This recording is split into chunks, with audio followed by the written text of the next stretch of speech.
Bro,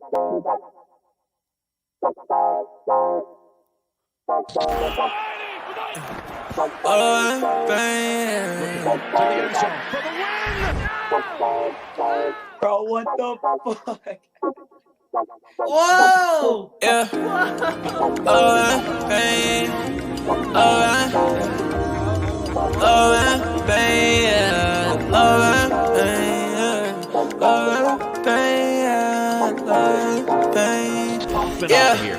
Yeah. Ay. I just wanna touch the top. Baby said that she in love and she don't love a lie. Been chillin' with all the bros, I've been above the spot. Shawty said that things change, well it does a lot. Hey, watching out the payment, man, the suds is high. Yeah, lost inside the heart, but it's emerging right. I've been out the way and I'm good. I can find my home. Everything I said it was is not. Yeah, Jamaica, how you layin'? Yeah, you ain't say none, what you saying, baby? I lost you, but who's paying? Don't know why you hit my phone, why you playing? Yeah, I can't handle it without the trusting. Yeah, I can see the top, I wanna touch it. Yeah, we been getting money, no discussion. Now I don't let it top, and shorty always get the fussy. Yeah, hey, I like the cruise on it. Say she like the way I sound and how I groove on them. I been steady dodging bullets, how I move on them. But he talking out his neck and not a crew on them. Yeah, and I'm sliding. Shawty like the vibe, don't want the right to end. Yeah, to the nice end. Yeah, to the nice end. I can always keep the cool, I'm never fighting. Man, I love was all the cake without the icing. Now I found new love, different pricing. And it won't cause my soul, no devices. Yeah, I ain't got a plan for it, I'm the man for it. Selling Brody couldn't stand for it, it's very important. I've been off the edge, I've been feeling the wind blowing. I can lose my head and my heart, but they been gone. I just hit the edge of stairs when it's daytime. I just lost promises, I regret mine. I just gained a lot of love on the west side. I'm the go, but I would never be the best guy. You might take me out of business like I'm Best Buy. Talk about the go to maybe zooming, I know that's right. Yeah. Talk about the go to maybe zooming, I know that's right. Thinking about the future, looking good, and it's the best side. I remember. Hey, what's going on, everybody? Welcome back to Ride the Tide Sports Podcast. My name is Tycho. I am with a full group tonight. We have Snoop Luke, The Wanderer, and McDilly. No idea what The Wanderer is doing at this very moment in time, but we have him here. Fellas, how we doing today? We got a jam-packed show for you. Doing fan-fucking-tastic. Absolutely excited that football is back, primarily college football. Last Saturday was a great Saturday for football, and it's continuing throughout this week. And now all four Bucky's on to you. sports are going to be talked about today, besides hockey. But it's all Thanks, right. Dylan. Yeah, no. Like Dylan's saying here, we have a jam-packed show for you guys today. Starting it off with football news. College football is starting week 1.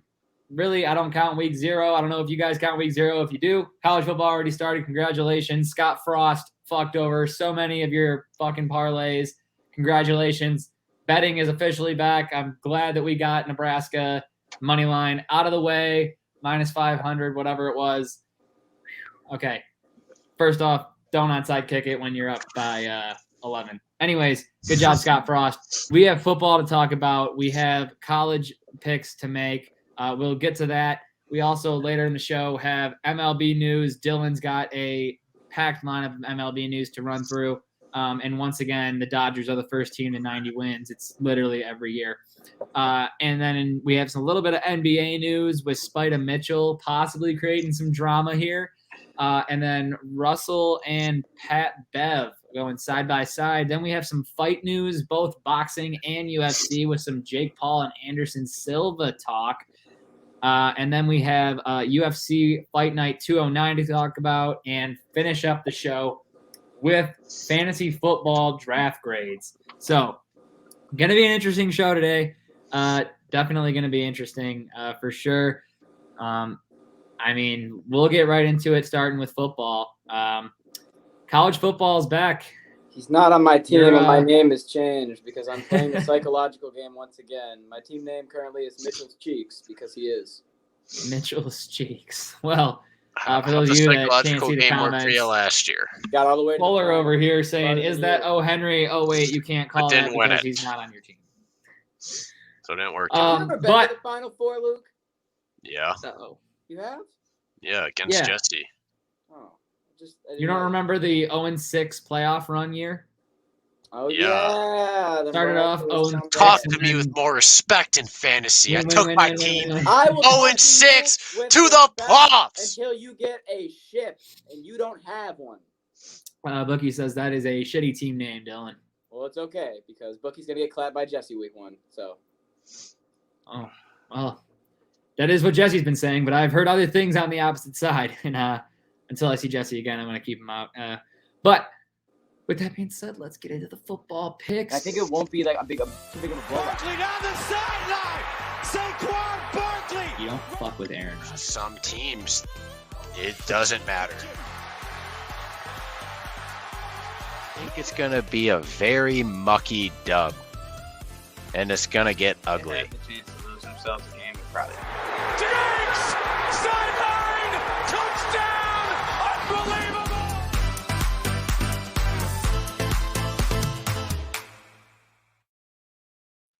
All right, let's get into it. NFL football first.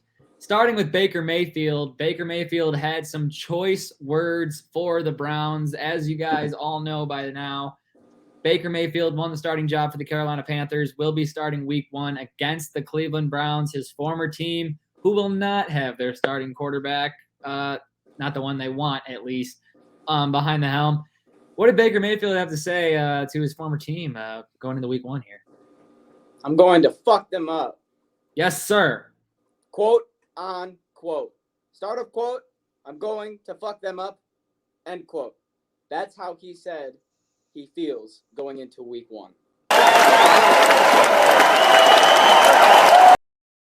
Honestly, I love it. Luke, do you think this energy is going to be matched by the play? Are we going to get a hot start with Baker? Go up week 1, go down week 2? We know how it works. It's hard to answer that until he flips the coin before he comes out of the locker room. Like it's, I can't tell that. Can't tell you that yet. Till he flips the coin. But I find it funny, and the things are kind of moving into like the pieces are kind of moving into place for the Browns to pull something stupid, because there's always at least one game a week that makes no goddamn sense in the NFL when it happens. Because a team's winning that shouldn't be, and they've been absolutely god-awful. And they have no one on their team. And look, I don't know why. The Browns are fixing to win with with the shit Baker's talking, with them having nobody and everybody counting them out, and with the losing streak for week 1 of the regular season. There's a lot of factors. It's funny because I would cry laughing if they break that streak this year. See, it's funny because with this quote, I would go into it saying he's either going to completely fuck them up or he's going to shit the bed. But I would already be going into it with that mindset because it's Baker anyway. So I mean, at the end of the day, it doesn't really matter till he flips that coin in the locker room before he comes out and decides whether he wants to be good or bad. Well, until Baker makes that decision, I guess they're just choice words, and we'll see. Can you just move locations on us? I will until he proves otherwise. I'm sticking with he flips a coin in the locker room before he walks out. It's very possible that that's exactly what it goes down. But another couple things went down. Starting and ending in Philly, because both of these NFL trades involved the Eagles. Starting with the Eagles and the Saints. So the first trade we have to talk about is, and I believe that if Jesse can figure out his technical difficulties, he will probably want to talk about this. Chauncey Gardner-Johnson has been traded over to Philadelphia with a 7th-round pick in 2025, and the Saints will receive a 5th-round pick in 2023 and 2 6th-round picks in 2024. Basically not much. But Chauncey Gardner-Johnson, not a bad secondary to add to an already pretty good secondary. Dylan, I spoke earlier on the Eagles and how I think Philadelphia is hot garbage. I obviously am a Philadelphia hater, but I do think that Philadelphia has a lot of young guys that are really good, and especially with the way they drafted on defense. By the way, Nakobe Dean, he's been out there in the drills, in practice and everything. Like, he's good. He was supposed to be out, not playing yet, and he's in there. So Nakobe Dean going to be out there probably week 1. You know, Jordan Davis probably going to be out there week 1, busting up that line. They got a good defense already from last year. They only made it better with the draft, and now with the trade, add even more pieces to the defense. A little worried for the Lions come week 1. I agree 100%. Is Jesse back? Does he have anything to say about this? Or Jesse, what do you figured you want to talk on this trade? The Saints, I mean, a couple picks ain't really gonna do nothing in the next couple years. I can't tell you the draft class for those years whatsoever. But I mean, he will be a nice addition to the Eagles secondary. I kind of like him just a little bit. Oh, definitely be nice. I mean, their secondary is already good. Their defense is pretty good. Not gonna lie, the Eagles are a problem. They are. And there's also another trade we got to talk about involving the Eagles, and that was the Vikings and the Eagles. This one is crazy. So this one's a little more spicy. Gets traded to the to the Minnesota Vikings. And the reason why this is so crazy is because everyone knows the clip of the Philadelphia was on the clock. Minnesota was right behind him. They took Jalen Reagor notoriously, leaving Justin Jefferson on the board for Minnesota to take. And now, in 2022, 2 years later, they now have both of them on the same team.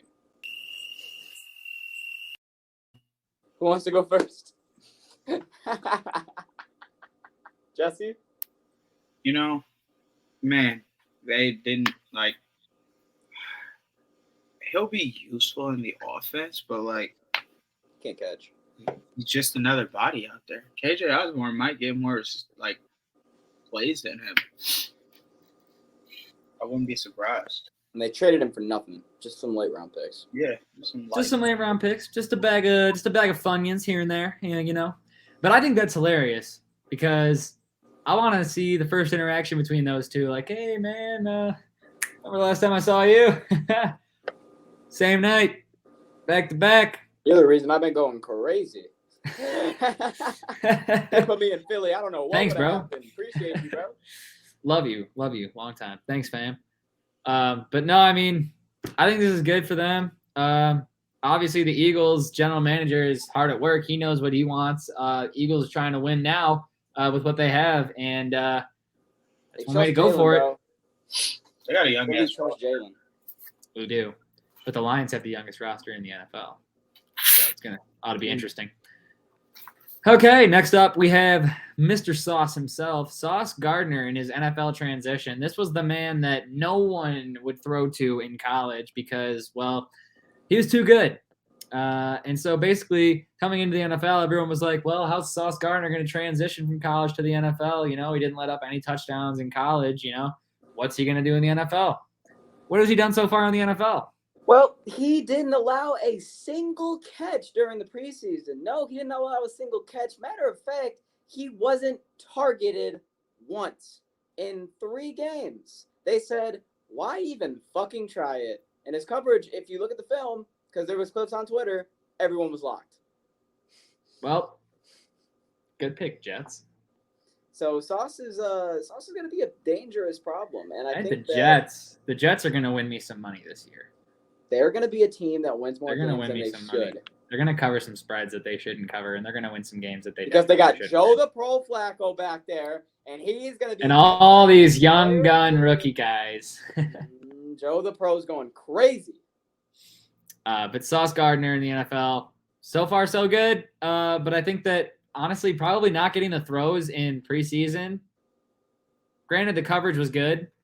I think that getting the throws in the preseason would be better for him development-wise. So not getting a single target might come back to bite him when he finally does get targeted.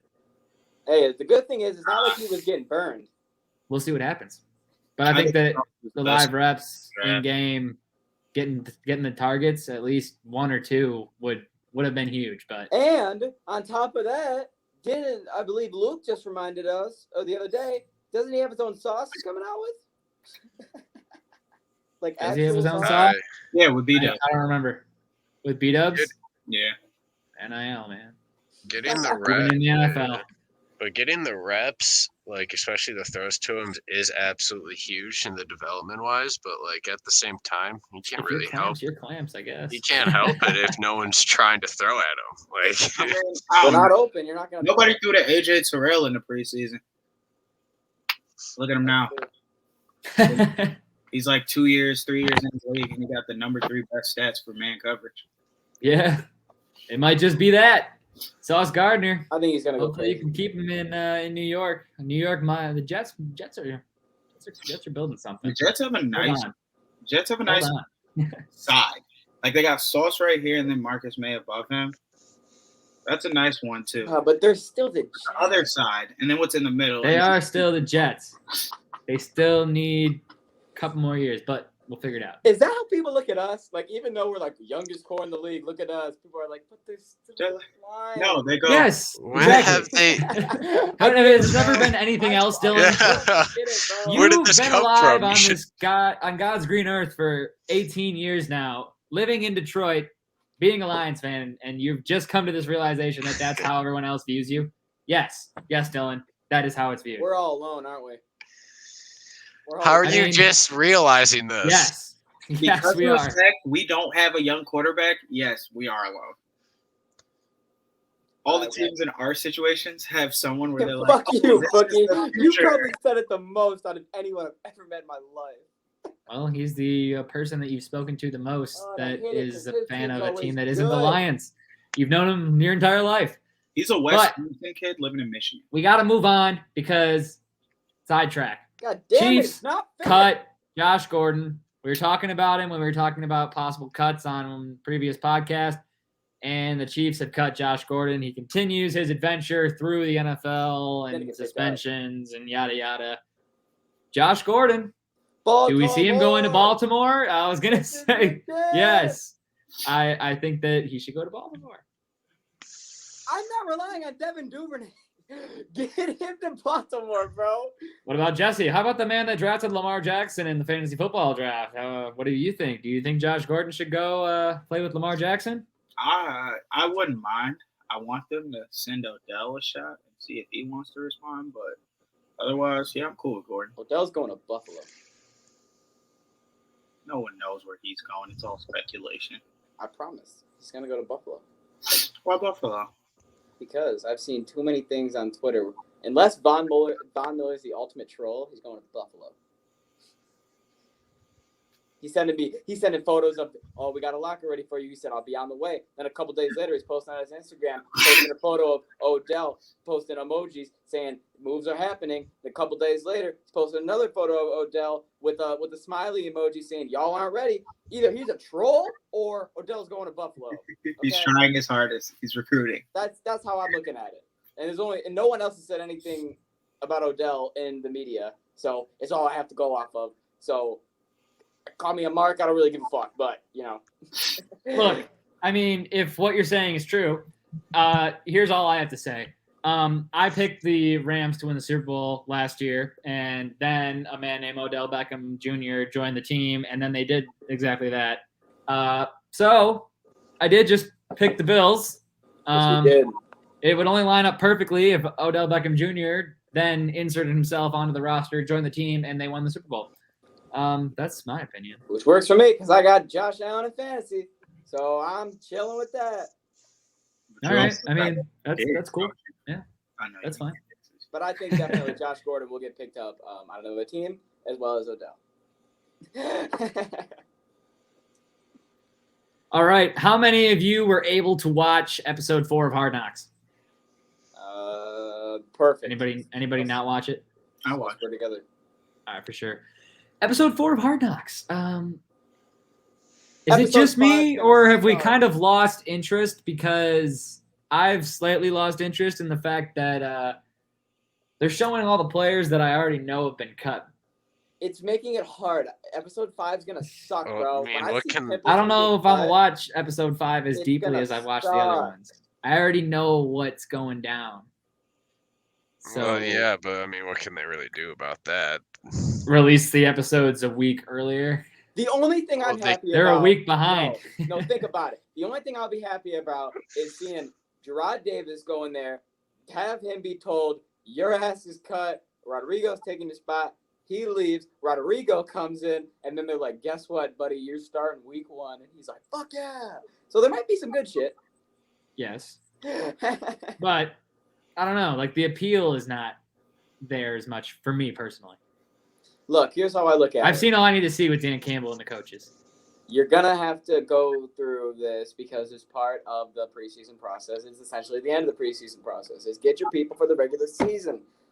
The problem is that if you're a diehard fan of that team, as we are Lions fans, it's difficult because you're going to have people that for the past 4 episodes we've now developed relationships with. And I agree with what you're saying, Tyler. Don't show me Pimpleton learning how to juggle and making me love him even more when I know he's in next episode. All right? I don't need to see a little do that. It's fucked up. So I agree. Jesse, Luke.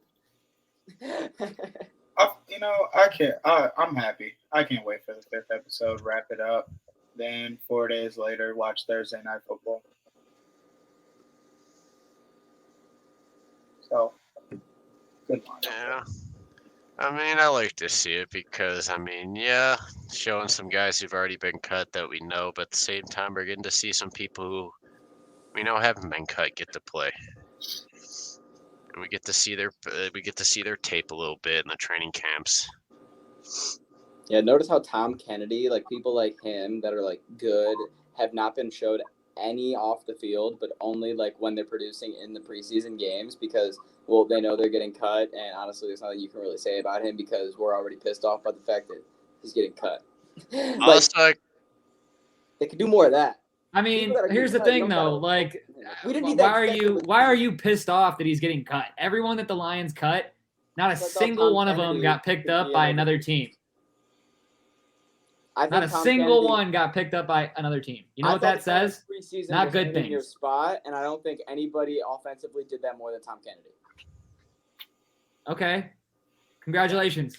You did good in the season that doesn't matter for jack shit, and no one cares about it. You're playing against second and third stringers majority of the time. Keeps dropping balls, I'm going to keep getting more mad. Okay, that's the same play. That's okay. That's totally justifiable. I'm not saying you can't get mad at who's reliable, man. All right, I'm done. Who's saying you can't get mad at him? All right, but all I'm saying is like what we're comparing.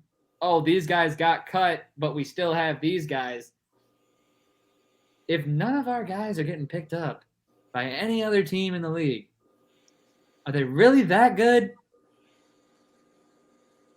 No, because they have the Lions stigma on them. If you're already in a position, think about it. Let me just say this. You know how many let me just say this, and you can respond. Did Sue have the Lions stigma on him? Did Stafford had the Lions stigma? Hell the fuck yes, he did. No. Let me just say this, and you can respond.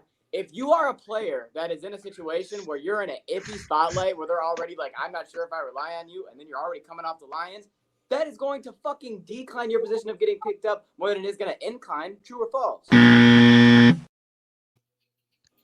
True or false? False. Just because you fucking got cut from the Lions doesn't mean that was like the worst possible thing that could have ever happened to you. You can't make the Lions. You can never make it in the NFL. That's not the worst possible thing that could happen to you. Maybe it was the position group battle that they were having at that fucking team. Then you go sign to another team's practice squad and someone gets injured and then you perform and next thing you know, you're in the league. A lot of things can happen still for a lot of players. Plus, since none of their players that they released got claimed, they can just re-fucking claim them if they want to. And we will. Tom Kennedy, okay, don't worry. Dylan. We're coming. All right. Okay, Dylan. Okay. Sorry, I didn't know you didn't like Tom. I mean, just as much as you care about preseason, I mean, there's some fun facts from Bookie you just wanted to know. And they went 4-0 in the preseason. You know, that's true. That's why we went 1-3 this year, or 1-2 this year. So we're not going on 16.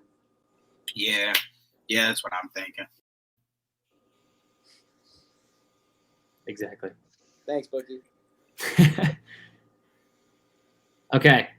Now, next up, college football has a little bit of a rule change here, and I think it might be a little controversial. Maybe it'll get Jesse and Luke excited and talking. I know they've gotten a little bit of talking, but the energy in the room is dead, and I need it to not be Get out of your shell, boys. So, NCAA rule change, controversy. Let's find out. Maybe you can't hit quarterbacks anymore. Dylan.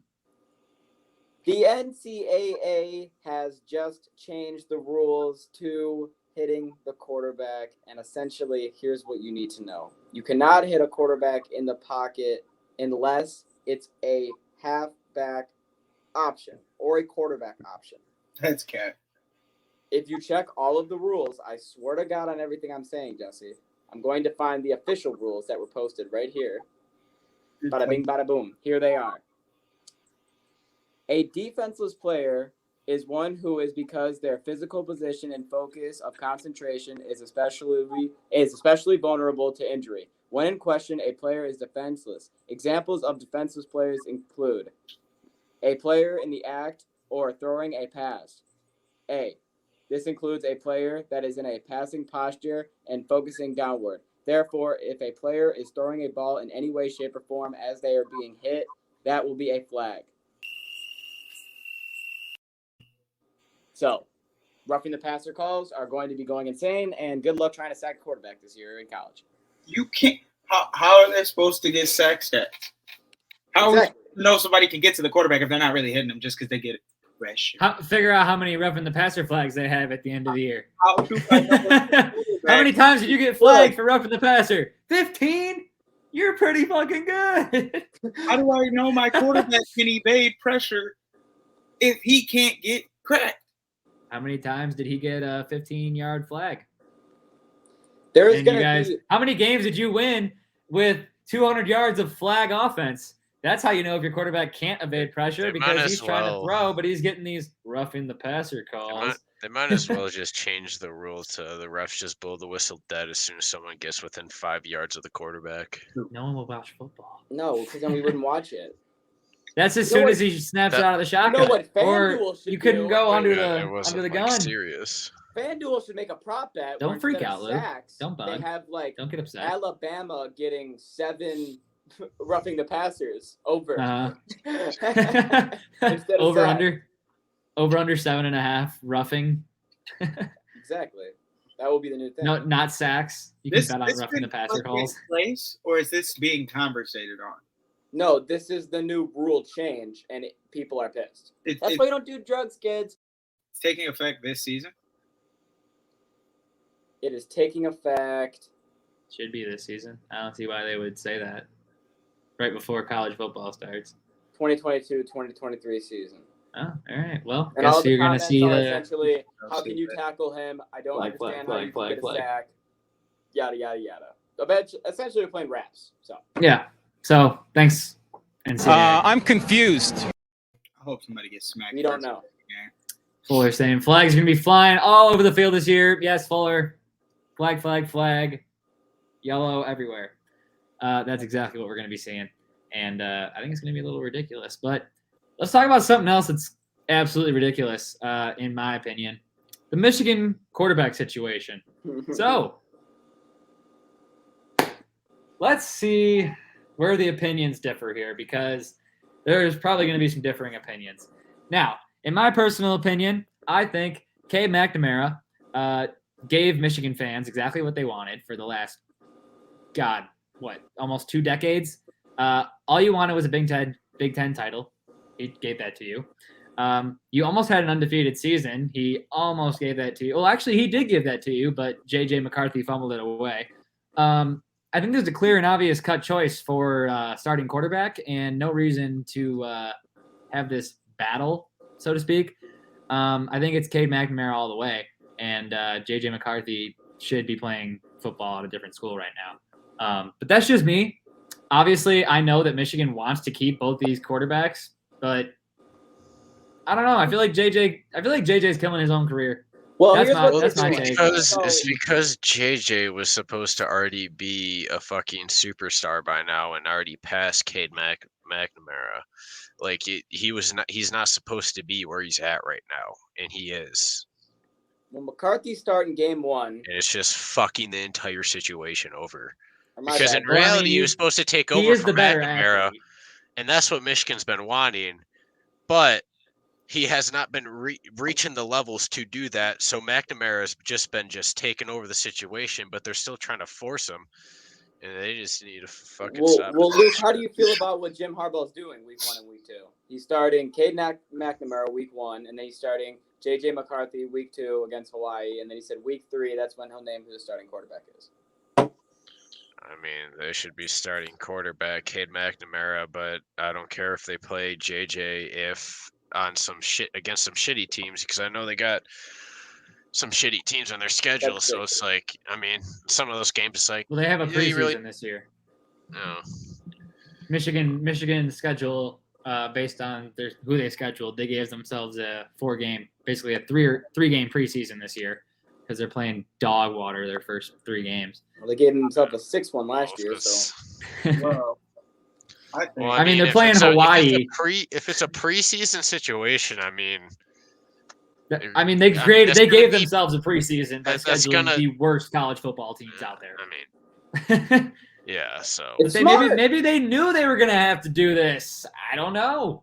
They're like, Um, you know what? they're- We're gonna need a they're preseason just next year, holding on guys. to- But they're holding on too long to JJ and Maybe hoping just once he a year. sprouts. That's all he said. He said, "I just want a year to ball." I just Well, want to he might see. just wait it out I want to see JJ. and get his one and done. I wouldn't Because- mind All that. you need nowadays. All you But there's need, no good reason to not play Cade McNamara. like As your before. starter every single game, except for maybe 1 or 2 shitty opponents. Joe Burrow to had give nowhere Cade a near rest. the amount of yards or play style that he had that senior year. That's what they do every year, Fuller, bro. That's what they Yeah, do let's be every real year. here. Michigan's schedule doesn't really start to count until halfway through the season. Yeah, pretty much. Pretty much. That's true, but you still Also, gotta are we look. gonna You pass still up gotta. bookies going to Hawaii to watch them fucking play? That's sick. Bookie consistently goes to Hawaii. I don't know if you're hip or not, but it's not a new thing. Well, bookie's going to Hawaii to watch Michigan play Hawaii, and I think that's sick. It is sick. But him going to Hawaii is not new. What he's doing there is sick. That's new. Maybe, I don't know. Shit. What's next? College football picks for week 1.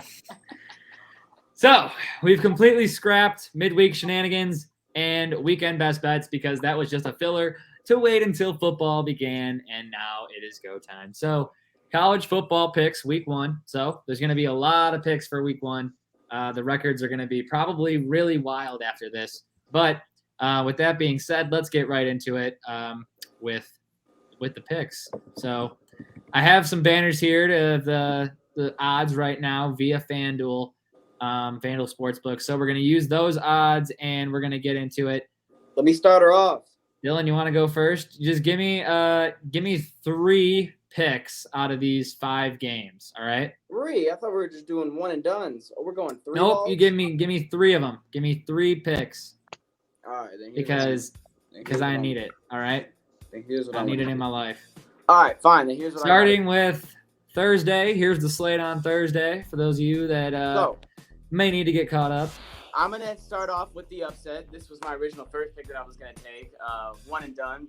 Give me Purdue at home on the upset, starting off beating Penn State because of Penn State. Now that I know I have to pick 2 more, I'm going to take Pittsburgh because I know that even though Kenny Pickett's gone, they have a new quarterback who is top 10 in college football right now, and I think is going to have another great year, which means Pittsburgh offense is going to be lethal again. And then the third game that I will go is, fuck it.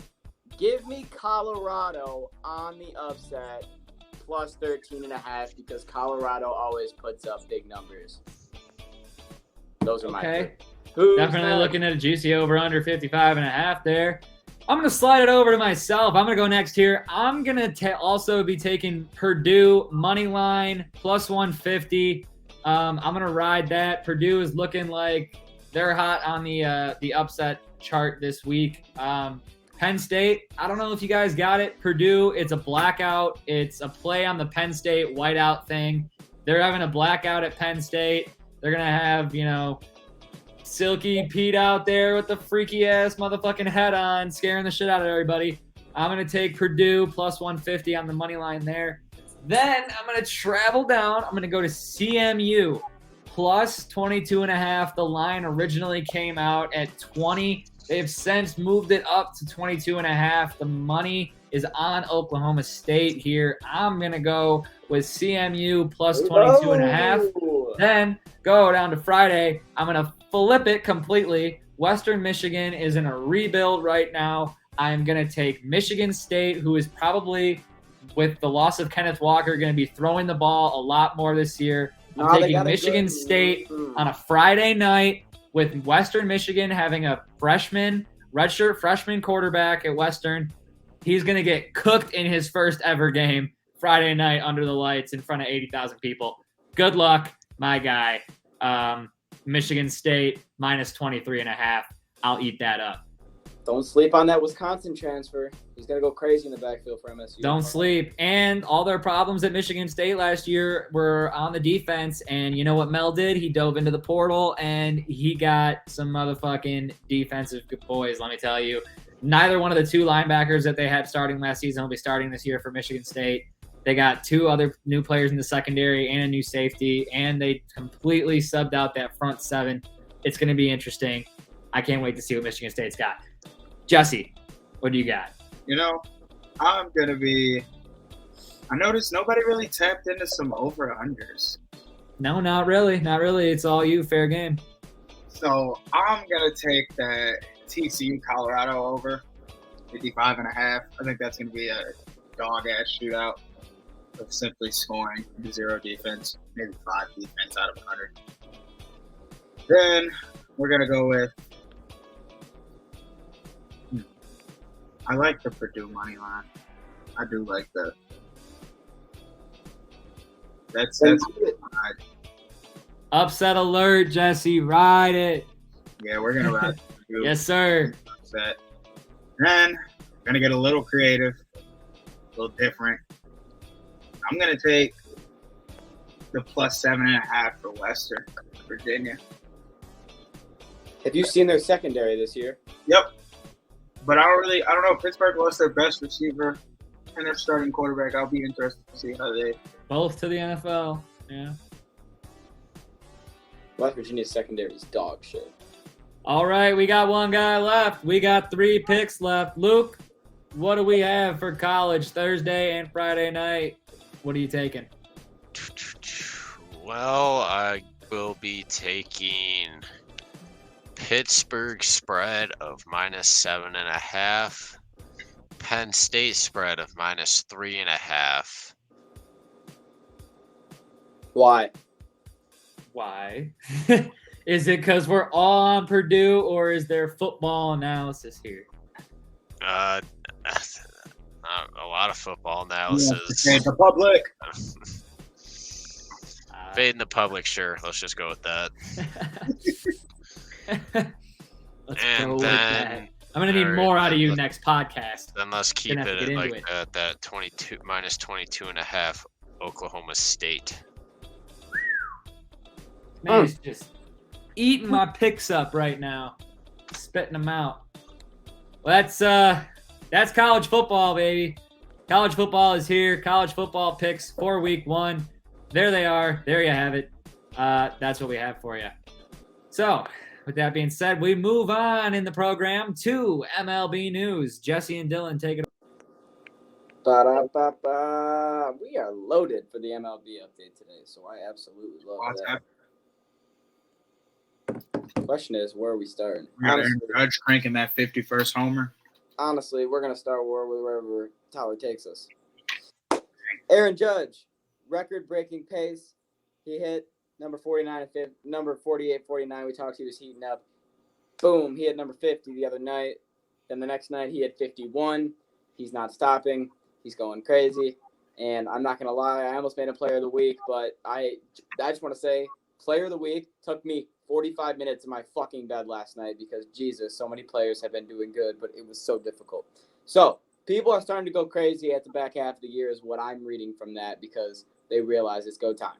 Aaron Judge, one of those people who never let his foot off the gas. And even when he was in a little bit of a slump, a lot of people weren't worried because even though he was striking out a little bit and he wasn't homering for a little bit, you knew he was going to shake that off. I was getting worried for him. I ain't gonna lie. You were getting worried? I'm gonna keep it a buck. I was like, oh shit, Judge, don't you dare fall off now. Everybody been talking about you, probably hitting, That would be the worst. historical marks, and you're over here choking. Yeah, bad spread of like 7 to 10 games. I agree 100%. He's lucky that, he snapped out of that shit. But Aaron Judge and the Yankees, they're still at the top of that division, and it's going to stay that way. Until we get passed up. How did they not get passed up? They lost like 17. Because they were like 20 fucking games ahead. True. I think they were 22 games ahead at one point. I feel like Houston. And keep in mind, that was with everyone having an over 500 record and Toronto being like a couple games under 500 when that was at the time. Yeah. The division was stacked, but the problem was they started off the year going crazy. Speaking of going crazy, next thing I got to talk about here is Albert. You want to know why? Because he did it again. And I told you, he's going to do it every time. I'm going to keep talking about it. 694, Oppo fucking Bango in Cincinnati. Once again. Gone forever, Aaron Hernandez.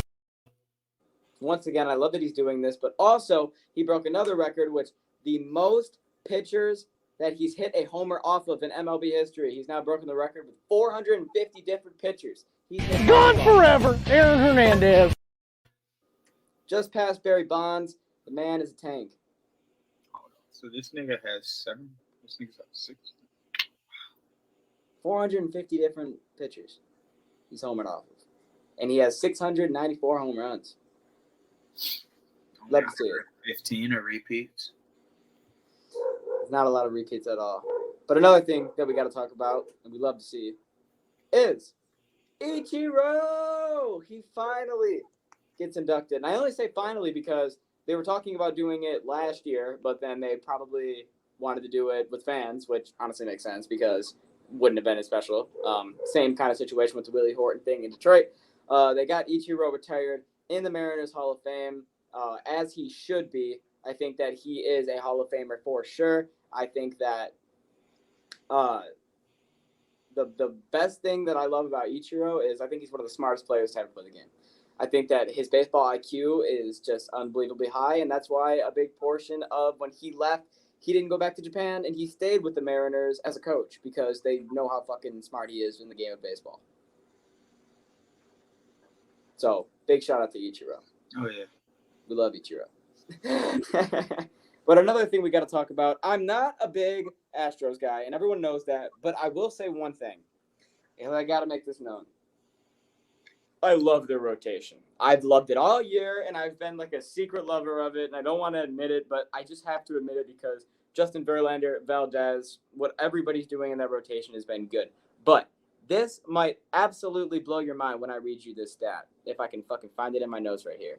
God damn it. Blow my mind. I'm confused. Blow my mind. Here is the stat. Framber Valdez has had 22 straight quality starts for the Astros. It is the longest streak by a left-handed pitcher in history. Now, you might be asking yourself, what is a quality start? That means that he went at least 6 innings without allowing a run. Or not a run, my bad. With getting the win.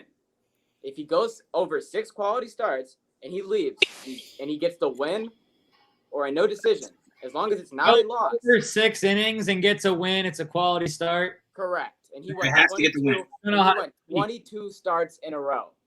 They have to get the win for it to be a quality? No, a win or a no decision. It just can't be a loss. Okay. That is a quality start. And he went 22 in a row, which if you really think about it, is fucking unbelievable. That's why that dates drugs, kids.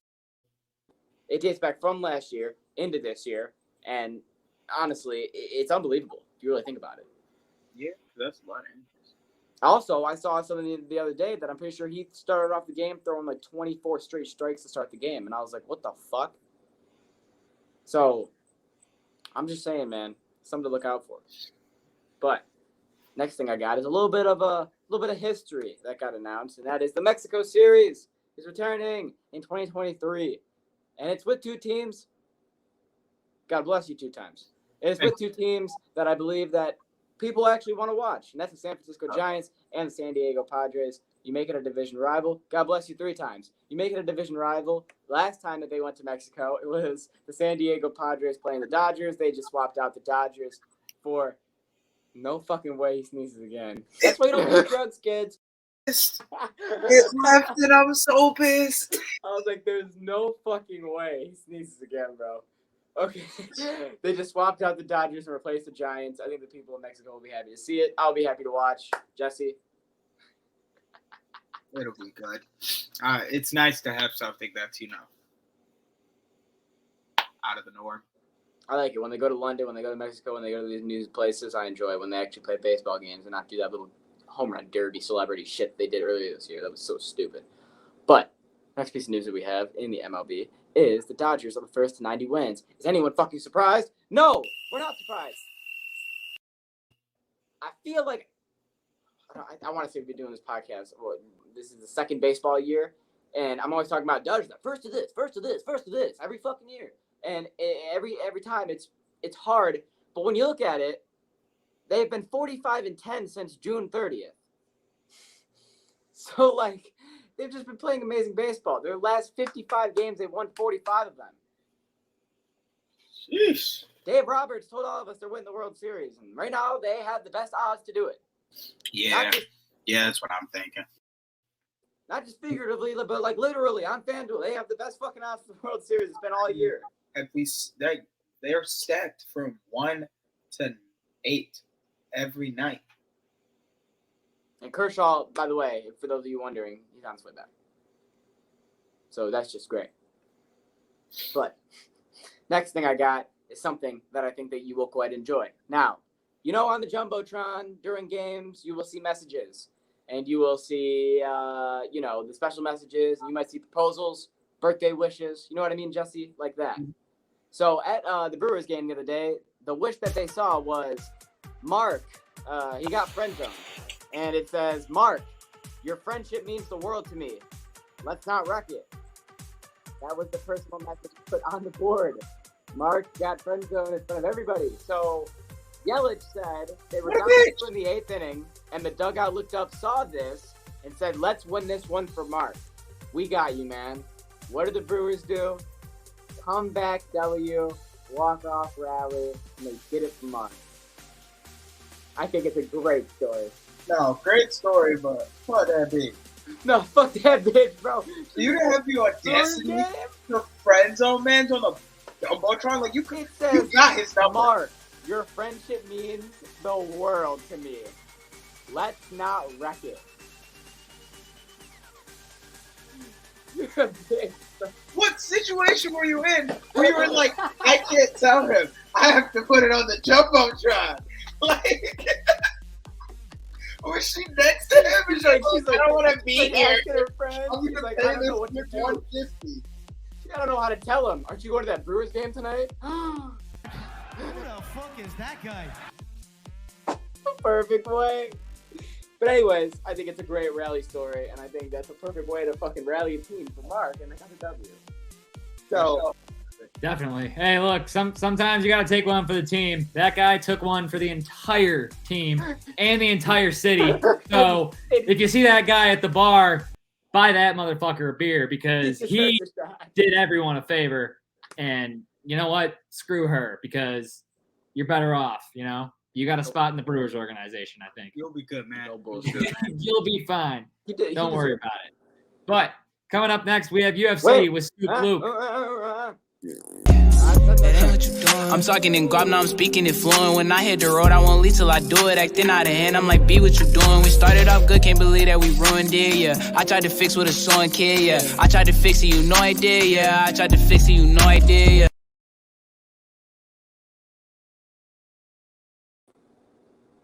Just held my player of the week, but all right. It was Mookie Betts, by the way, if anyone cared. But we're on to UFC news with Snoop Luke. Boom. We got some fight news. To start it off, we got Jake Paul and Anderson Silva potentially fighting. It's said it's confirmed, but they still have to get to the day of the fight without Jake Paul potentially backing out of this one. Right. That's why you don't do drugs, kids. But I like it because I think that after the boxing we've seen from Silva, we've seen him knock everyone out he's faced. Yeah, because they've been old men who've been basically retired out of this. Gone forever. I think Silva can knock him out. I think he could too. But at the end of the day, the result of this, I only care if Jake gets knocked the fuck out. Exactly. If he wins, I'm just done caring because I don't care. I'm just sick of it. Tired of people feeding to his bullshit. But we got some bad news.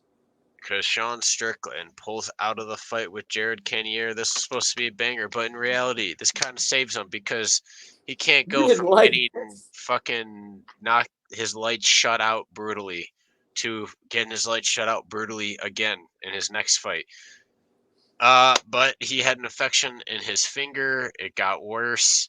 Had to get stitches in it, apparently, from what I heard. And it is not good. Cannot be fighting like that.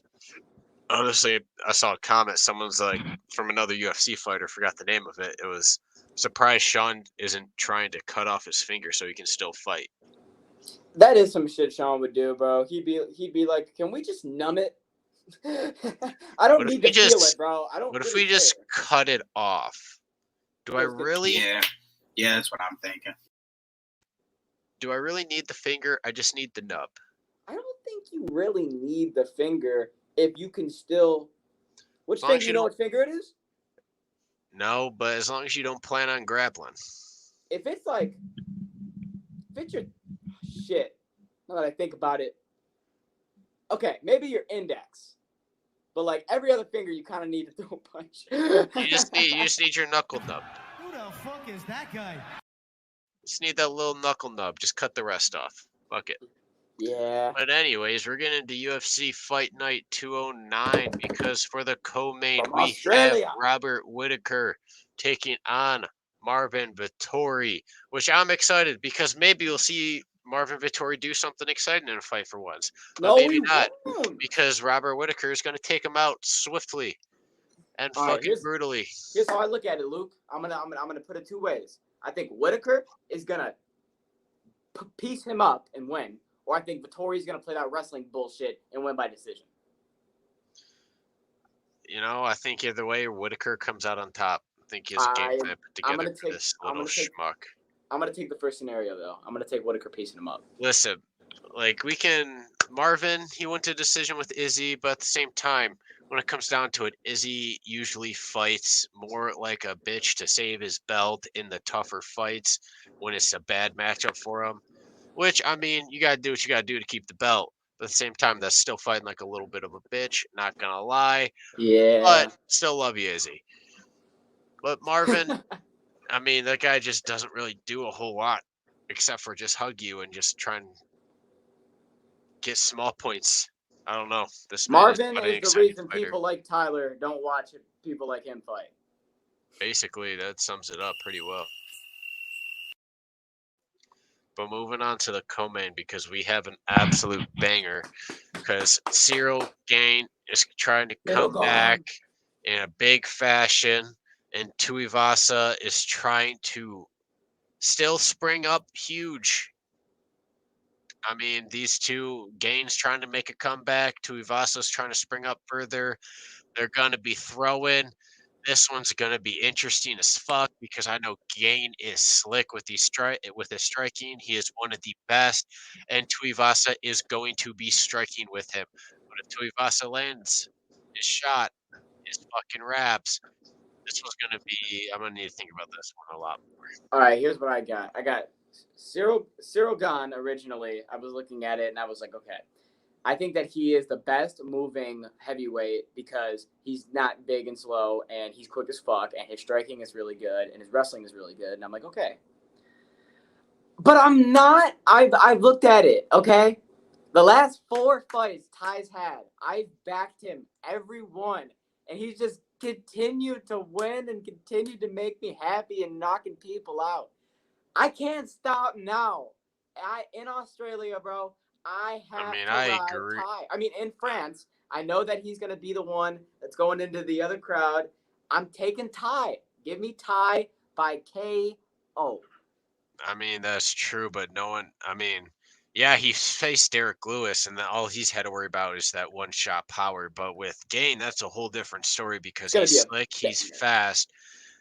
He might make him miss. He might start piecing him up, bring him in a world he's never really been to in the UFC yet. Are you taking Gon? I told you I have to think about this one more, but Well, Gon's as long as looking you like put the out better option in this fight. something on Twitter before fight night, then we're all good. Because maybe we'll bring back a fight night live tweet. Who knows? Maybe. I know we're thinking about it. Maybe. Might have to do it. Might have to. All right. Well, what we do have to do is talk about a little bit of NBA news, just a smidge. So the first thing we have is the Houston Rockets coming out with some throwback jerseys here. So here's a quick little looky-poo at these jerseys. Here are the Rockets' new throwbacks. Thoughts? They look like they're the Crenshaw basketball jerseys. I'd have to agree with that 110%. They look like Supersonics. They That went up to is- the Green Bay, yeah. Hey, they went up to the Green Bay Packers and said, "Yo, we need." Hey, you yo, guys to be I a need to borrow basketball this. team. I need you guys to be a basketball. team." Hey, yo, bro, can I borrow your homework? I promise you I'll make it look different. Not to steal the shine light. Not to steal the shine light from these jerseys, but because you just put these jerseys on there, it reminded me the Buffalo Sabres are bringing back as a third jersey the fucking goat head, and I've never been so excited for a jersey release in my life. I need one. I'm getting one. I need That's all one. I had to say. We'll share the logo on Twitter for those of you that haven't seen it. We'll post it on our Twitter. Luke, actually, you should do that right now. Luke, post that logo on our Twitter for people that want to see that, so you can check that out. But Rockets are now the Supersonics for probably a couple games next year, so that ought to be something. New York Knicks extend R.J. Barrett on a 4-year, $120 million deal. Jesse, I immediately see the facepalm, and that's a reaction. Jalen Brunson, R.J. Barrett, and Julius Randle are taking $340 million from the Knicks. Do we realize how expensive of a big three that is? And none of them score 30 a game, 25 a game. 320 mil for Jalen Brunson, RJ Barrett. They smoking weed or eating lettuce. $320 million to get to the goddamn play-in. Gone forever, Aaron Hernandez. 120 is RJ Barrett. Not the playoffs. 200 million is Jalen Brunson and Julius Randle. Okay, RJ was security, bro, because they knew RJ was going somewhere else. They were not going to give RJ 120 mil until they realized that he was getting offers from a lot of different teams. And if they wanted a trade package or they wanted anything, RJ was going to have to be in on the table. They didn't like that. They didn't want RJ to go anywhere else. So they gave him the big money and they gave him the big deal. RJ was them panicking. I get it. They panicked on RJ.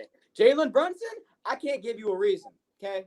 Yeah. I can't give you a single reason. Like 80, Because 90 mil. Don't get me wrong. A lot of people are like, "Oh, but Dylan, you were with the Mavericks. You were with them in the playoffs." Okay, he was a dog in playoffs. But let me just say this: he is not somebody that if shit hits the fan and Julius and RJ get injured, and that's the one guy on the court that everyone's got to rely on, bro, you're not gonna win games just with him.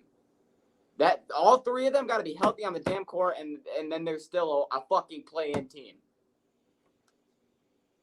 I really think that. I don't think the Knicks are. I don't look at them as a fucking threat. I don't look at them as a contender. I look at the Knicks as the fucking Knicks. That's how I looked at them last year. You can't say that because the Knicks have historically been good.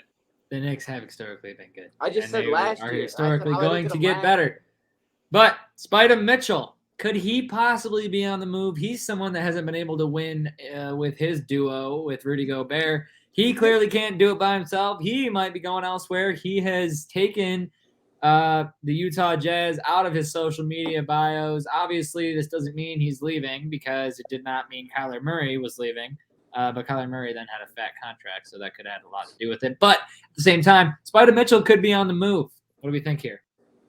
I feel like he's going to stay only because I could not imagine Utah getting rid of Rudy and Donovan. They need full to rebuild. They have no one. Other than, well, no. What I thought they were going to do is build around Donovan. Thought they were going to be like, all right, Rudy's gone. We know Donovan's the key. He's the one. He's the main guy. Build around him. If you get rid of Mitchell, who the fuck do you have? You forget how long Mitchell been there? Do you forget they got rid of Ingles in the middle of the season? Do you forget they don't have a chance to do what Portland can't do, and that's build around a player. And Portland have been trying to build around Dame for how long? They have a chance to do it with Donovan and do it right. 3 years longer. They have a new GM. They have a new system that they're trying to bring in. But at the same time, here's how I look at it. If Donovan leaves, I don't understand where they start. They start from scratch. Yes. Start from scratch. Yes. And I don't think they need to start from scratch. Yes, they do. No, they don't. They broke Donovan Mitchell's trust. They broke Donovan Mitchell's spirit. Where the fuck is he gonna go? That nigga's a dog. Right, but I mean, like, I'm looking at teams right now, and I'm looking at how he's lining up, and I'm looking at who would have high interest in him besides fucking. Look me in my face and tell me you wouldn't want Donovan Mitchell on like the Lakers. Name a team. The Lakers are not getting Donovan Mitchell. They just announced that Russell Westbrook is going to start with Pat Bev. So Russell's staying. Who comes off the bench? You think they're going to take Donovan Mitchell? Okay. Where can he start? They don't have the money for that, my guy. Where can he start? They don't have money to just give Spider when you have LeBron. Mitchell is not going to. Do you know the contracts they have on that? The only way Donovan Mitchell gets a fat contract is if he goes somewhere like the fucking. There's no team that truly needs a point guard to the degree they're going to give him a big exactly. So he's going to be a backup. Hey, he's going to be a backup. He's going to be a 6-man. Or Spider? Fuck no, he's not a 6-man. He's going to be a 6-man. Point guard. Who does he start on? The team he's on right now, Utah. Bitch, we talking about if he leave. Okay. If he does leave, I don't see him going to any other team besides like Toronto. That's the only team I can maybe put in my head. I'm confused. Then I don't know what to tell you about D-Mitch, but if he moves, I don't think he's gonna start unless he goes to a team that's like under 500. Shit, but if you want, you can send him to Detroit. I don't give a fuck. We passed up on him. We don't want him. You want to make him a 6-man? I'll do that on one condition. It's got to be in Detroit. That's the only way. All right, final piece of NBA news here. Russ and Bev are planning to be schemed to play side by side next season. How do we think this is going to fare for the Lakers? Why is this a big deal? Because this officially confirms that Russell ain't going nowhere, and he is going to be locked and loaded in the starting roster. Does that make me feel good? I don't know. The first time you see two teammates fight on the court during a game. Here's my thing, bro. Now, that's so true. They're going to put them dukes up mid-game. Russell's going to start doing ass. Pat Bev's going to start getting mad, and I can see it happening 100%. But it all depends on which Russell Westbrook are we going to see. Are we going to see the Russell Westbrook that I've seen my entire life minus last year? Or am I going to see the Russell Westbrook that I saw last year?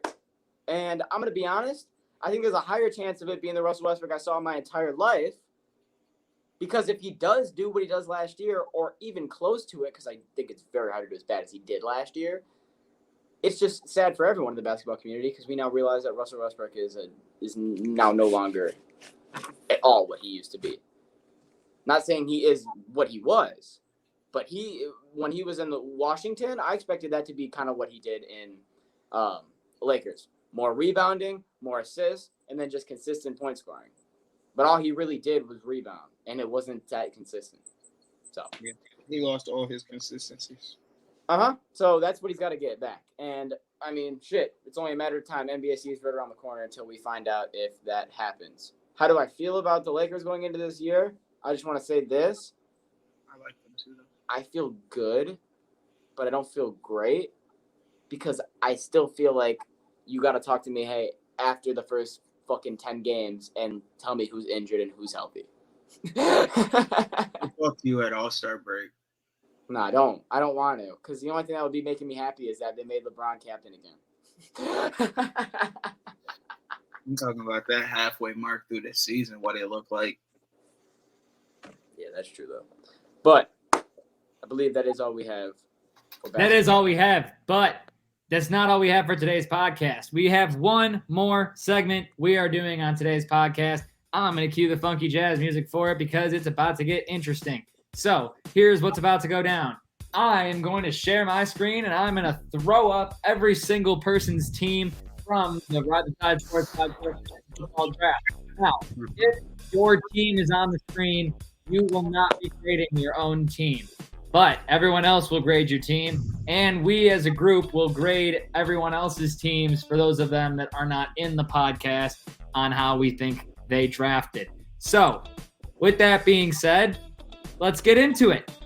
This is just 2022-23 fantasy football draft grades. How we feel our friends and foes drafted, and it's gonna get toxic. Bro, you're just asking to start. It might be. Oh, I'm trying to make my life a little more interesting today, Dylan. So, here we go. Let me just get the share out. This is gonna be good. All right. Does anybody want to go first? I don't want to go. I'll go Team first. Mexico. First one I have up here. All right. Best draft. Here's Bookie's draft. Definitely a fucking steal for sure. Justin Herbert at quarterback, James Conner and Elijah Mitchell at the running back positions, Jamar Chase, CD Lamb, Kyle Pitts, Deontay Johnson at the flex, Colts defense, and Matt Gay as a kicker. Looking at the bench, we got Allen Robinson and Alan Lazard, DeAndre Hopkins when he comes back, goated, James Cook, Drake London, Bob Tonyan, and Rondell Moore on the filling out that bench for Team Mexico, drafted by Ryan Bookout. This is an A draft if I've ever seen one. I give it an A- because of his bench. Because of which one? The bench. The bench. Is it the lack of the backup quarterback problems, or I think it's or it's like the fact of like, what is Jared Cook going to do? Drake London is skeptical. Yeah, he has no RBs. He has no RBs. Thank you. That's exactly what I was gonna say. James Conner is not that guy this year. He's going to bust. Not necessarily. It's just he only has two starters. If one goes down, he only has. But his receiving core is the best. He only has James best Cook in the league, easily. Next up, I think everything's great except for the RBs. Bench-wise. Next up, we'll go Valley of Death Vultures. Jesse Carter, the owner of this team. Starting with the quarterback positions, we have Lamar Jackson, running back Najee Harris, and Cam Akers. Filling out the wide receiver spot, we got Deebo Samuel and Amon-Ra St. Brown. Tight end, Mark Andrews. Flex, we have Christian Kirk. And we got the Buccaneers, D and Harrison Butker at the kicking position. On the bench, Chase Edmonds, Devontae Smith, Joe Burrow, Dante Foreman, Jarvis Landry, Jalen Warren, and Russell Gage filling out the bench. Luke, we'll start with you. Get them motherfucking A. Well, just from looking at it, I'm liking the wide receivers. It's kind of only like it's a little bit similar to Bookie, a tiny bit. I feel like with the running back situation. But I got 3 RBs. Yeah, you got 4. I don't count the backups. If you count the Pretty backups, loaded. Yeah, Pretty loaded on all the backup positions, pretty much. But it's still. It's pretty good overall. Drafted a solid team. Let's talk Jesse. about it, bro. You've got the best team in the league. I ain't even gonna bullshit you. That's an A, bro. That shit is stacked. And then you look down at the bench, and I mean, Christian Kirk's gonna ball. 9.5 years, he's gonna ball, bro. I fucking hate it. That's an A lineup right there. That's the best squad. Christian, y'all not ready for the Trevor Lawrence Christian Kirk connection. Y'all not ready for it. Hey, he's gonna be certainly draft. better this year. Him being not Christian Kirk, Trevor Lawrence, I think is gonna have a much better year this year. So it should bode well. Definitely for you. Week 1 is gonna be so good. The next team up, I forget who I even clicked on. I just clicked on the next one that was under Jesse. Team Ncaa. Quarterback, we have Kyler Murray, Derrick Henry, and Breece Hall at running back. Tyreek Hill and DJ Moore, wide receivers. Tight end, Pat Freiermuth. Kareem Hunt at the flex position. Got the Cowboys, D, and Daniel Carlson. Bench, Amari Cooper, Jalen Hurts, Kenneth Walker III, Chase Claypool, Hunter Henry, Melvin Gordon III, and Curtis Samuel. Now, I would put money on this. I'm not going to say that it's 100% true, but I would put money that when Freiermuth was taken, it was not put into consideration that the number one target for all new quarterbacks is always the tight end. Like, Probably wasn't taken into consideration at all. Has shown that new quarterbacks just feel better throwing to their biggest target in the tight end. Yeah, it's a giant target. Yeah. And it's usually 5 to 10 yards away. But I don't know how I feel about Kareem Hunt. I don't know either. I don't know how I feel about a lot of Cleveland players. I'm a Cardinals guy, but I don't feel comfortable about Kyler this year. I was shocked when he was the first quarterback taken. That was not worthy. Took him. I was like, he was not worthy. The first quarterback off the board. I don't think he should have been the first off the board. But overall, team looks pretty solid. I'll give it a B. I give it a C+. Dylan's so mad about Derrick Henry's. There's so much minus. hatred that goes into Nah, that. bro, because, hey, look, I'm being dead ass. Hey, There's so much hate. Dead ass, I would give my team a C+. Because my bench is just like hers, bro. Okay. Well, wait till we get to your team. We'll talk. Who am I on? Team Wargo. I like Next up, we got Matthew Stafford at the helm. Running back Austin Eckler and DeAndre Swift. Wide receivers Keenan Allen, Michael Pittman Jr., tight end Darren Waller, flex David Montgomery, who, in my opinion, is very iffy this year, especially with Chicago being as shit as they are. There's a squad, bro. That's a B right there. Steelers D and Tyler Bass kicking. On the bench, Cortland Sutton at wide receiver, Devin Singletary running back, Miles Sanders running back, Lockett, Boyd, Madison, and Dawson Knox making out the bench. Pretty solid for sure. Okay, I'm going to give this the B because I give a B plus low key because Keenan Allen is supposed to be the best receiver on that team, but history shows he's getting a little old. Austin Eckler and Swift, dog-ass RBs, love them both. Pittman and Sutton are the number one targets for two new quarterbacks that just got to their teams, so there's safety blankets for those guys. I like those. Miles Sanders that don't take me, so there's that. Tyler Lockett. There's that. Tyler Lockett is okay. I need myself on the camera for this. This is a hot take. Oh. Tyler Lockett he's not that phenomenal with someone who isn't like Russ there. Russ can put the ball in perfect spots for Lockett. And I don't think another quarterback, especially one that's on that team right now, can put the ball where Lockett needs it. The way Russ did. So I think he'll be ineffective at shit. I think he might end the year with less than 50 receptions. I do think that this is most likely going to be a down year for Lockett. If Lockett were ever going to have a down year, this would probably be the one for sure.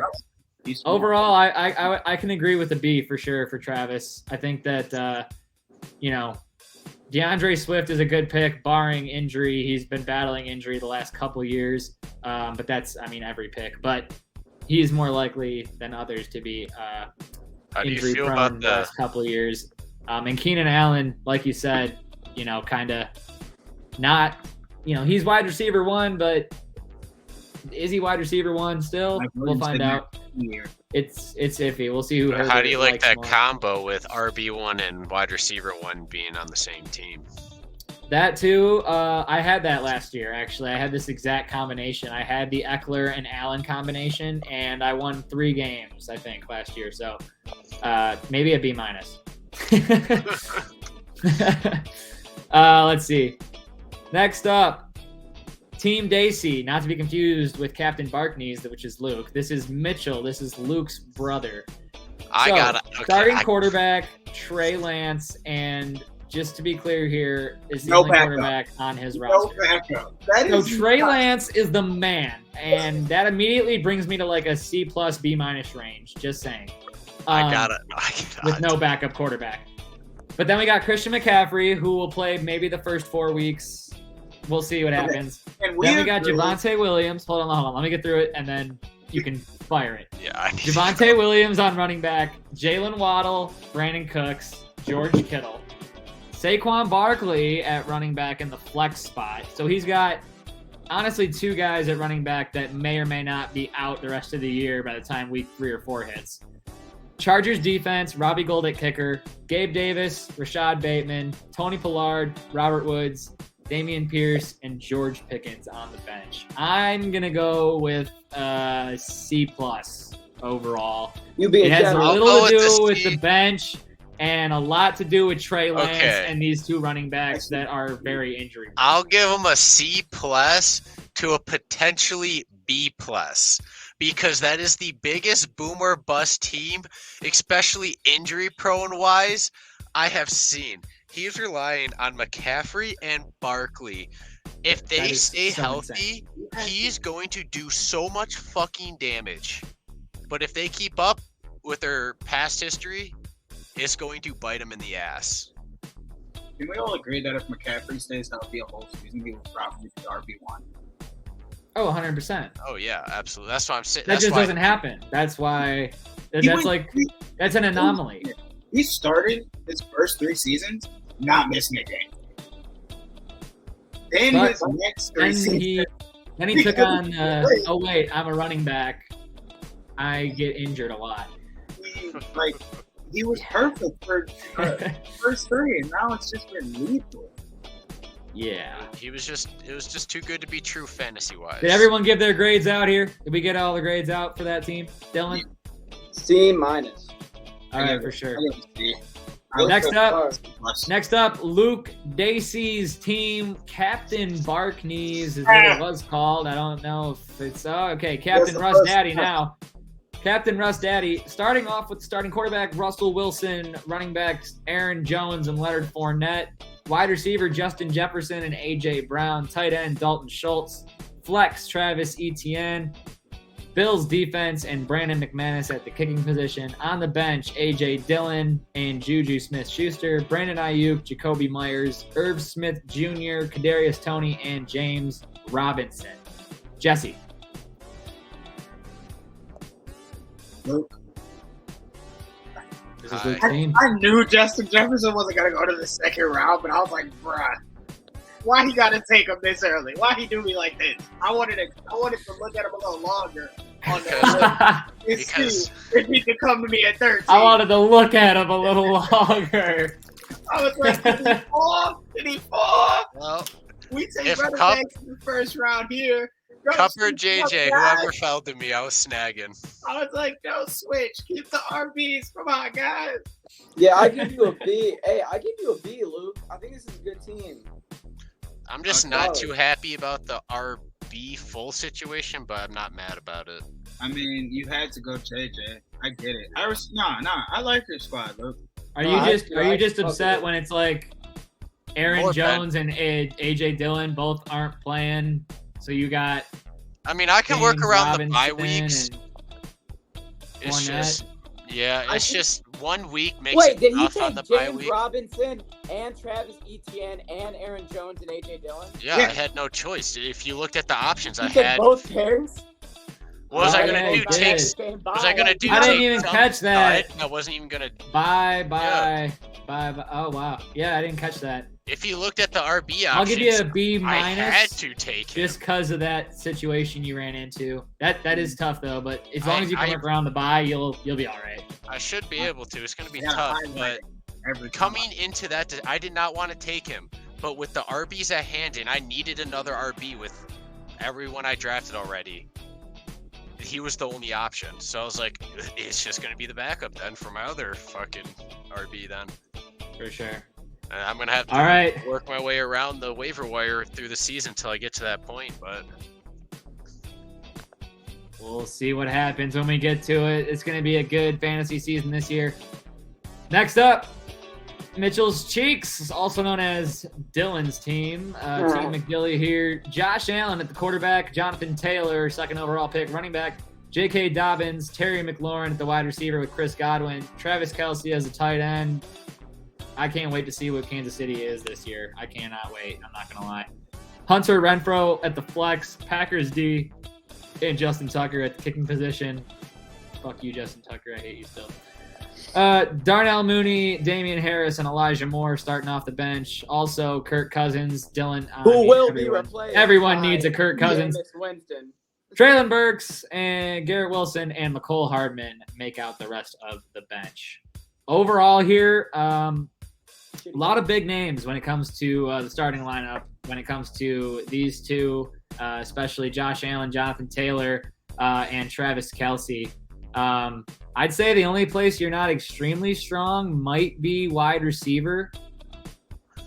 I don't know how well Washington is going to do this year. The wide receivers for the Colts didn't exactly upgrade when they got Carson Wentz, so I'm interested to see how it works out for Washington. But Terry is scary, so and Godwin is really good, but that O-line has to hold up in order for Brady to have time to even get the ball to Godwin.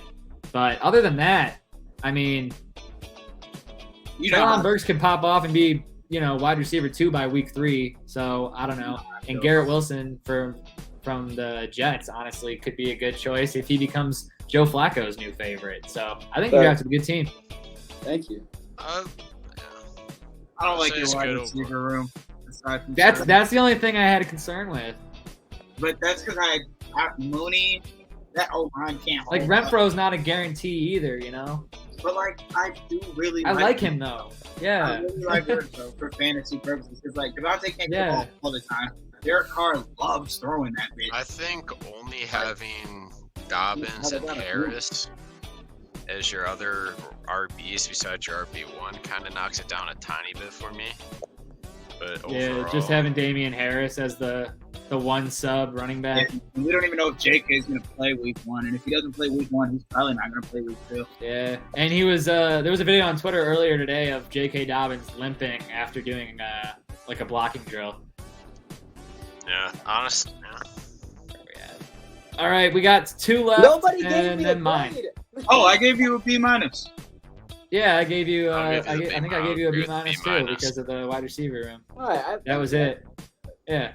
All right. Next up, Hernandez is killing it. Then Big Mike, and then I'll do mine last. It's just the only one that doesn't come up on here. Hernandez is killing it. Starting it off with the quarterback. I'd mentioned their O-line is probably going to struggle. But he has Tom Brady in the quarterback spot, Alvin Kamara and Ezekiel Elliott in the running back spot. Stephon Diggs and Mike Evans in the wide receiver. Tight end TJ Hawkinson, Marquise Brown at the flex. 49ers D and Younghoe Koo at the kicking spot. Bench Antonio Gibson, Michael Thomas, Cordell Patterson, tight end Noah Fant, backup quarterback Derek Carr, DJ Chark, and Rashad Penny. I'll go first because I just told Jesse the other night, hot take, right before he went to bed. I said, hot take, Jake's not making the playoffs this year. This is going to be the year that I don't think his team is going to be that good, man. I think it's going to be a 500 team. I think it's going to be middle of the pack. I think I'd give him a B-, but I don't see anything really too special on there besides Stephon Diggs because everyone else I look at, like Brady and this, it's just there's too many asterisks. things Okay, mixed with it. I don't know. no. You know there's one more player up there that isn't an National. I can't see the board right now. Kamara, no suspension, or Kamara post-suspension, he has to eat, right? You don't know how long he's even out for. Oh, wait, no, he's not out anymore. Yeah. Kamara plays now. His suspension's not till next year. He's playing week 1. Oh. His suspension's next year. Because his trial isn't until the end of the year. I no. Up because I thought he'd have a suspension, and you're telling me I could have took my boy. Yeah, he would have been playing week 1.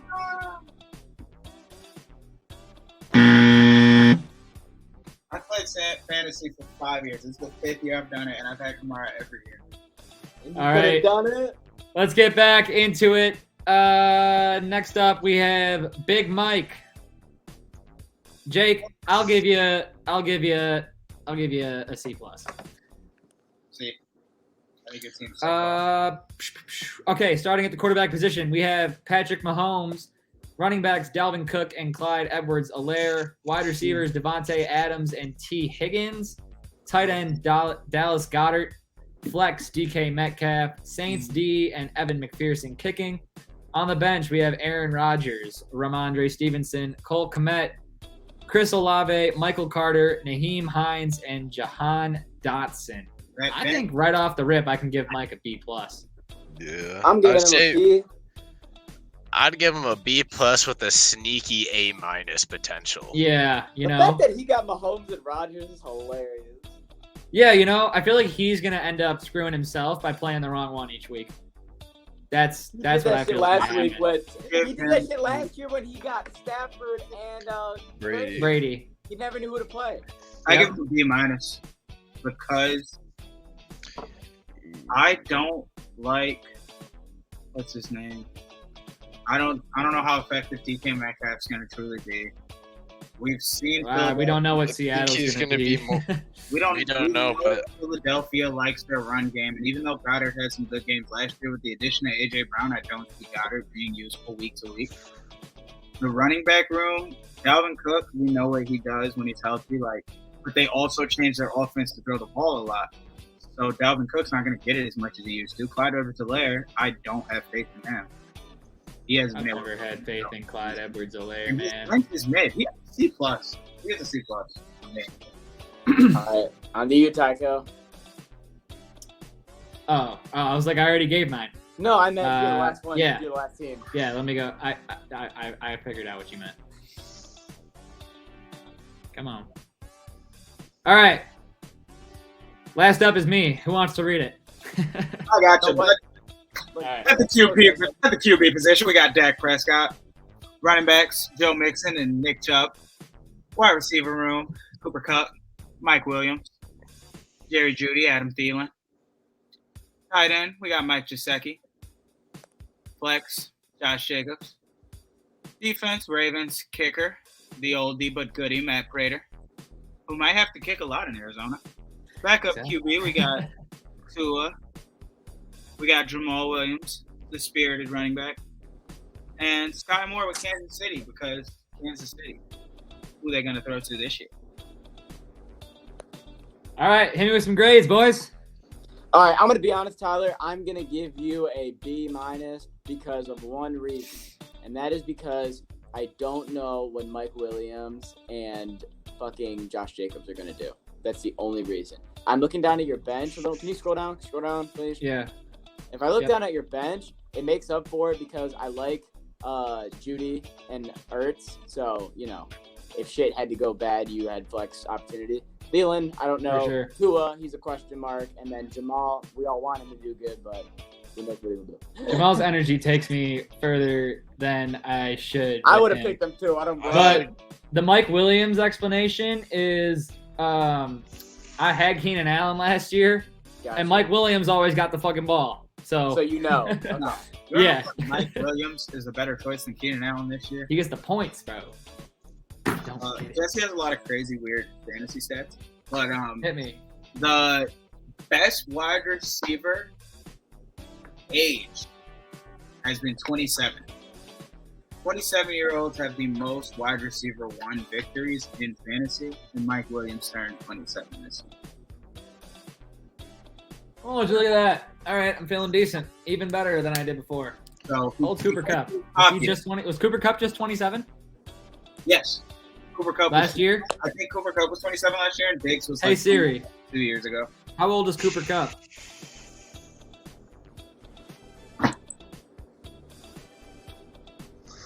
He's 29, 2 years ago.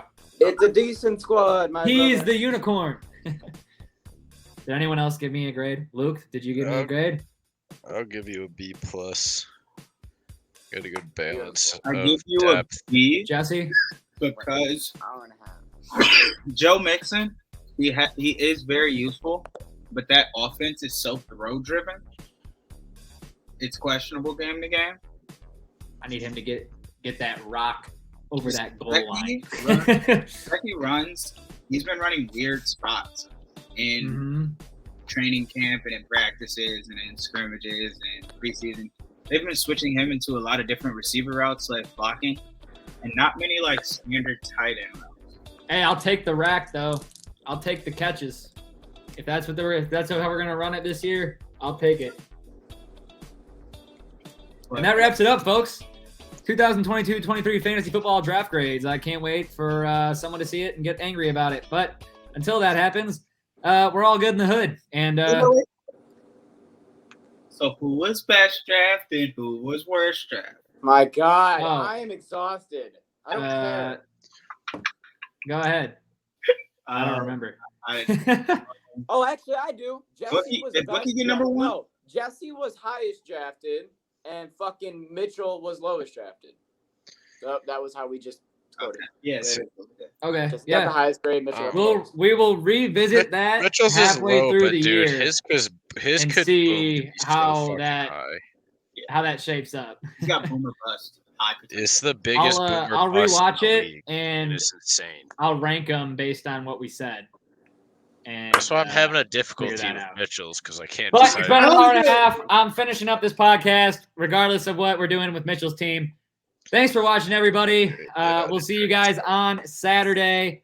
Until then, this has been Riley Todd Sports Podcast. Make sure you guys check out sixpackcoverage.com to get all the shit that you guys need. Until next time, peace the fuck out. What's going on, guys? Tyco here, taking a quick break in the action to tell you about sixpackcoverage.com. You can go on there and check out all your favorite sports, finance, food and travel, fitness, and entertainment podcasts. They've got it all on there, as well as content from all of your favorite colleges, with more on the way and more added every day. So make sure you check that out, as well as the merchandise tab.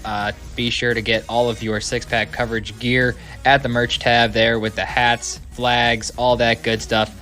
Make sure you guys check it out today, sixpackcoverage.com.